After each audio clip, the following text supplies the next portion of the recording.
महाभारत के एक बहुत ही प्रमुख पात्र अर्जुन, इनका नाम कौन नहीं जानता होगा। बेशक सभी लोगों को बहुत अच्छे से पता होगा। सभी लोग ये भी जानते होंगे कि अर्जुन कितने बड़े योद्धा थे, कितने बड़े धनुर्धर थे। सभी लोगों को पता है कि अर्जुन की जो महाभारत में विजय हुई थी उसके पीछे सबसे बड़ा कारण था उनके साथ मौजूद श्री कृष्ण और उसके बाद उनके पास मौजूद गांडीव धनुष। ये एक ऐसा दिव्य धनुष था जिसकी वजह से कोई भी बड़े से बड़ा युद्ध जीत सकता था। गांडीव धनुष के अंदर इतनी शक्ति थी कि वो सैकड़ों तीर एक साथ एक बार में आक्रमण कर सकता था। लेकिन ये गांडीव धनुष जो इतना ज्यादा बलशाली, इतना ज्यादा हैरान कर देने वाला अनोखा धनुष था, वो अर्जुन जी के पास पहुंचा कैसे? और जब अर्जुन जी की मृत्यु हो गई, जब उन्होंने अपना देह त्याग दिया, तो उसके बाद उनका ये धनुष कहां चला गया?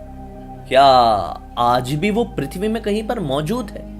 दोस्तों सब कुछ पता चलेगा आप लोगों को। लेडी सत्य के आज के हैरान कर देने वाले बहुत ही ज्यादा अनोखे एपिसोड में मैं आप सभी लोगों को महाभारत की एक ऐसी अनसुनी कहानी के बारे में बताऊंगा ना, जिसे सुनकर आप लोग रोंगटे खड़े हो जाएंगे और साथ ही साथ ऐसी जानकारी मिलेगी जो शायद आप लोगों को पहले कहीं नहीं मिली होगी। तो आइए शुरू से शुरुआत करते हैं तब से जब ये गांडीव धनुष पृथ्वी में आया भी नहीं था।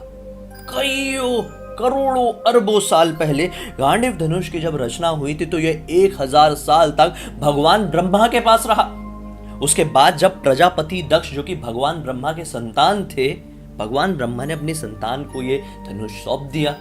प्रजापति दक्ष के पास यह धनुष 503 साल तक के लिए रहा। उसके बाद यह धनुष भगवान शिव के पास चला गया। लगभग 502 साल तक के लिए भगवान शिव के पास रहा। भगवान शिव के बाद ये धनुष चले गया इंद्रदेव के पास, और इंद्रदेव के पास ये धनुष आने वाले और 200 सालों तक रहा। उसके बाद ये गांडीव धनुष भगवान वरुण के पास चले गया। लगभग 150 सालों तक भगवान वरुण ने इसे अपने पास रखे और उसके बाद ये अर्जुन जी के पास पहुंचा। लेकिन अर्जुन जी के पास ये कैसे पहुंचा, इसके पीछे की एक कहानी है। दरअसल एक बहुत पुराने टाइम में सत्यकी नाम के राजा हुआ करते थे, जो कि बड़े बड़े यज्ञ कराने के लिए जाने जाते थे। काफी समय तक इनके यज्ञ, महायज्ञ चलते थे, कई सालों तक। तो एक बार की बात है, सत्यकी एक अपनी प्रजा के भला के लिए एक 12 साल से लंबा यज्ञ चला रहे थे। इस यज्ञ में अग्निदेव प्रज्वलित हुए थे। और उस जमाने में ना भाई वो कलयुग नहीं था। जब यज्ञ होते थे ना तो माना जाता था कि स्वयं अग्निदेव आग के रूप में विराजमान हुए हैं। यानी ऐसा नहीं होता था आज के टाइम जैसा, नहीं, पहले अलग सिस्टम था। पहले भगवान स्वयं पृथ्वी में आ जाया करते थे। देवी देवताओं का आना जाना लगा रहता था, क्योंकि जो भूमि थी इतनी ज्यादा पवित्र हुआ करती थी। पापी थोड़े कम थे ना। आज की दुनिया में तो हर दूसरे घर में आपको पापी मिल जाएगा। खैर हम उस टॉपिक में नहीं जाते हैं। तो सत्यकी जो एक यज्ञ कर रहे थे पिछले 12 साल से, तो उन्होंने जो अपने यज्ञ में अग्नि प्रज्वलित की हुई थी, उसमें लगातार वो यज्ञ करने के लिए क्या डाल रहे थे? घी डालेंगे ना। पिछले 12 साल से ये हो रहा था। तो इस वजह से वो जो अग्नि थी ना, उनको अपच हो गया। समझ रहे ना आप लोग? डाइजेशन ठीक नहीं रहा, ऐसे कथा है। और वो अग्नि भी काफी ज्यादा भीषण हो गई थी, जिस वजह से जो अग्निदेव थे थोड़े परेशान हुए और अपनी परेशानी लेकर वो भगवान ब्रह्मा के पास पहुंचे। भगवान ब्रह्मा ने बताया, मैं जान सकता हूं इतने सालों साल तक ये यज्ञ चला है, महायज्ञ चला है, इसके वजह से आपको परेशानी हुई है। तो इस परेशानी को ठीक करने के लिए खांडवप्रस्थ में एक वन है, उसे आप जला दीजिए। अगर आप उसे जला देंगे तो आपकी जो इतनी ज्यादा जो शक्ति है वो बढ़ गई है, तो वो थोड़ी जब होता है ना कि कई बार इतनी सी चीज में अगर कोई शक्ति बहुत ज्यादा भरी रहे तो वो चीज ब्लास्ट हो सकती है, फूट सकती है। वैसे अग्निदेव की जो शक्ति थी, उनके अंदर की जो ज्वालाएं थी वो बहुत ज्यादा बढ़ गई थी। तो भगवान ब्रह्मा ने बोले कि खांडवप्रस्थ के वन को आप जला दीजिए। वहां पर कोई मनुष्य नहीं रहता, इससे उसको कोई परेशानी नहीं होगी और आपकी जो इतनी असीमित शक्ति हो गई है वो कंट्रोल हो पाएगी। तो अग्निदेव बोले ठीक है, ऐसा ही करते। अग्निदेव खांडवप्रस्थ के वन को जलाने के लिए चले गए भाई। लेकिन वहां पे तक्षक नाग रहता था। तक्षक नाग भगवान इंद्र का बहुत बड़ा भक्त या फिर मित्र कह लो भाई। भगवान इंद्र तक्षक नाग की सुरक्षा करने लगे। जैसे ही अग्निदेव ने पहली बार वहां पर आग लगाई, भगवान इंद्र ने बारिश करवा दी, अग्नि बुझ गई। फिर से आग लगाई, फिर से बारिश हुई, बुझ गई। तक्षक नाग को कुछ करने का मकसद भी नहीं था। खांडवप्रस्थ में आग लग ही नहीं पा रही थी, क्योंकि वहां पर तक्षक नाग रहता था और इंद्रदेव उसके देवता, इष्ट देव या फिर मित्र कह लो, ऐसे थे। अब क्या हुआ भाई? इस फिर से परेशानी का कारण लेकर अग्निदेव भगवान ब्रह्मा के पास पहुंच गए। से भगवान ब्रह्मा ने उन्हें बताया कि एक काम करो, अगर ये काम तुम अकेले नहीं कर पा रहे हो तो नर और नारायण अर्जुन और श्री कृष्ण के रूप में अवतार लेकर पृथ्वी में पहुंच चुके हैं। वो इस समय यमुना नदी के तट पर होंगे। उनके पास जाओ, मिलो, उनसे अपनी परेशानी का कारण बताओ। उनसे बताओ कि खांडव प्रस्थ के वन में आग लगानी है। कोई ना कोई कारण अपने आप विधि के विधान में लिखा होगा जिस वजह से वो खुद मजबूर हो जाएंगे, आएंगे खांडव प्रस्थ के वन में आग लगाने के लिए, और इससे जो तुम्हारी जो असीमित शक्ति है उसका कहीं उपयोग हो पाएगा। बस अग्निदेव पहुंचे, कारण बताए, और विधि के विधान की वजह से अर्जुन जी उनकी बात मान गए और पहुंचे खांडव प्रस्थ को देखने के लिए। जैसे ही अर्जुन जी ने खांडव प्रस्थ के वन को देखे तो ये समझ गए कि इस वन को आग लगाना इतना ज्यादा आसान नहीं है।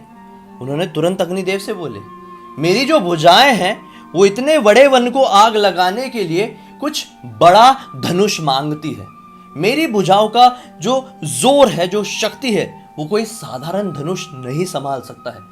आपको मुझे कोई ऐसा दिव्य धनुष देना पड़ेगा जो एक साथ असीमित कई सारे सैकड़ों हजारों तीर एक साथ छोड़ सके। वरुण देव का आवाहन किया और तुरंत ही अर्जुन जी को वरुण देव की मदद से गांडीव धनुष दिलवाया। इसके साथ साथ अक्षय तरकश भी दिलवाया। ये एक ऐसा तरकश था जिसमें कभी बाण खत्म ही नहीं होते थे। लगातार बाण मारते ही जाओ, मारते ही जाओ, मारते ही जाओ, खत्म ही नहीं होंगे। यहां पर अर्जुन जी ने अग्निदेव से यह भी कहा था कि मुझे एक ऐसे रथ की आवश्यकता होगी जो कि बहुत ही वेग से चलेगा, जिसे लोग वेग रथ भी कहेंगे।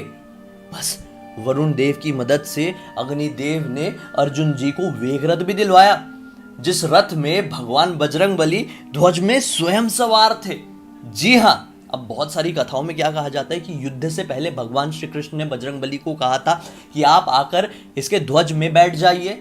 और बहुत सारे लोग ये वाली कथा को भी मानते हैं कि जब वरुण देव ने वरदान के तौर पर अर्जुन जी को, मतलब सहायता के तौर पर अर्जुन जी को ये रथ दिया था, तब से ही बजरंगबली का एक प्रतीक, एक अंश इस रथ के ध्वज में सवार था। भाई रियल स्टोरी कुछ, लेकिन मैच होती है, कहीं ना कहीं जाके चीजें मैच हो जाती है। ठीक है, अब क्या हुआ, जैसे अर्जुन जी को ये सब हासिल हुआ तो वो अपने पूरे वेग के साथ, पूरी शक्ति के साथ लग गए। वार्तालाप हुई होगी, युद्ध भी हुआ होगा, और फिर फाइनली खांडव प्रस्थ के वन में आग लग गई। अग्निदेव की शक्ति जो थी असीमित हो गई थी, वो कंट्रोल हो पाई। अग्निदेव बहुत प्रसन्न हुए, आशीर्वाद देते हुए कहे कि जब इस धनुष और इस बाण का जो तरकश है उसका उपयोग खत्म हो जाएगा तो मैं इसे वापस लेने के लिए आपके पास आ जाऊंगा। फिर कुछ सालों बाद महाभारत का भीषण युद्ध हुआ। कितने सारे लोगों के इसमें जाने चली गई, धर्म की स्थापना वापस से हुई। जब महाभारत का युद्ध खत्म हुआ तो माना जाता है कि उसके 36 वर्षों तक युधिष्ठिर जी ने हस्तिनापुर पर राज किया। 36 वर्षों बाद जब भगवान श्री कृष्ण ने अपना देह त्याग करके बैकुंठ धाम को प्रस्थान कर लिया, तब जाकर पांचों पांडवों भाइयों ने भी ये सोचे कि अब हम भी स्वर्ग की तरफ प्रस्थान करेंगे। पांचों भाई स्वर्ग की तरफ निकल पड़े। भाई सभी लोगों ने इस यात्रा से पहले ना अपने जो जितने भी हथियार थे, धनुष बाण गदा, सब साइड में रख दिए थे, उनका त्याग कर दिया था। लेकिन जो अर्जुन जी जो थे वो अपने गांडीव धनुष को ना एक अस्त्र शस्त्र, एक ऐसा हथियार नहीं मानते थे, बल्कि इसे अपना एक अभिन्न अंग मानते थे। वो ये चाहते थे कि मैं इसी अपने गांडीव धनुष के साथ ही स्वर्गलोक में एंटर करूं। उन्होंने एक बार प्रतिज्ञा ली थी कि जो कोई भी भगवान श्री कृष्ण और उनके गांडीव धनुष को नीचा दिखाएगा ना, वो उनका सबसे बड़ा शत्रु होगा। मतलब आप सोच सकते हैं कि गांडीव धनुष के लिए अर्जुन के मन में क्या धारणाएं रही होगी, कितनी ज्यादा रिस्पेक्ट रही होगी। सभी लोग वहां पर प्रस्थान करने लगे स्वर्गलोक की तरफ।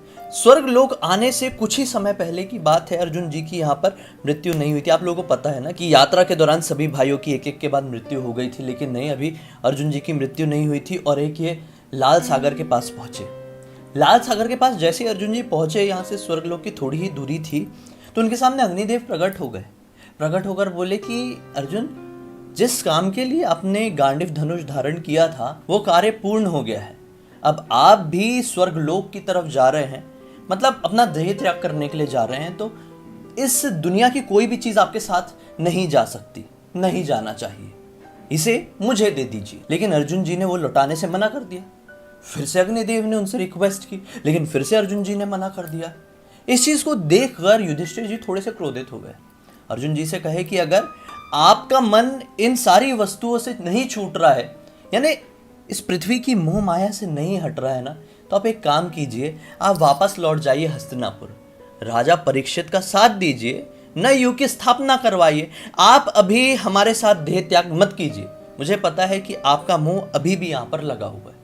इस चीज़ को सुनकर अर्जुन जी के मन में आया कि हाँ यार, मैं तो सब कुछ छोड़ के स्वर्गलोक की तरफ प्रस्थान कर रहा हूँ, मुझे इसे छोड़ देना चाहिए, मुझे इसे भगवान अग्नि को वापस कर देना चाहिए। तब जाकर अग्निदेव को उन्होंने अपना गांडीव धनुष सौंपे, जिसे देखकर अग्निदेव भी थोड़े से भावुक हुए कि बताइए कितना ज़्यादा प्यार करने लगे थे अर्जुन। आशीर्वाद देते हुए अग्निदेव ने अर्जुन से ये कहे कि देखिए, उदास मत होइए, वापस से महाभारत होगी, एक बार नहीं कईयों बार होगी। आप फिर से अपने स्वरूप में आएंगे, आपके सामने फिर से गांडीव धनुष आएगा, आपको फिर से सौंपा जाएगा, आप फिर से अपना फर्ज निभाएंगे और इसी तरह से वापस से स्वर्गलोक की तरफ प्रस्थान करेंगे। उस समय अर्जुन जी को तो ये बात समझ में नहीं आई, लेकिन अब ये दुनिया के लोग जान चुके हैं। इनफैक्ट सभी लोगों को ये बात पता है कि समय चक्र अपने आप को बार बार दोहराता है, दोहराता रहेगा। अर्जुन जी वापस से आएंगे, वापस से महाभारत होगा और वापस से कलयुग आकर सब कुछ समाप्त हो जाएगा।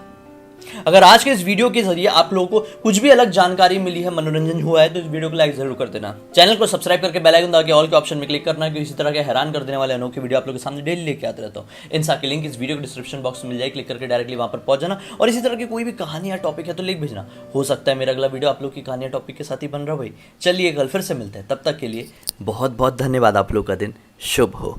जय श्री कृष्ण।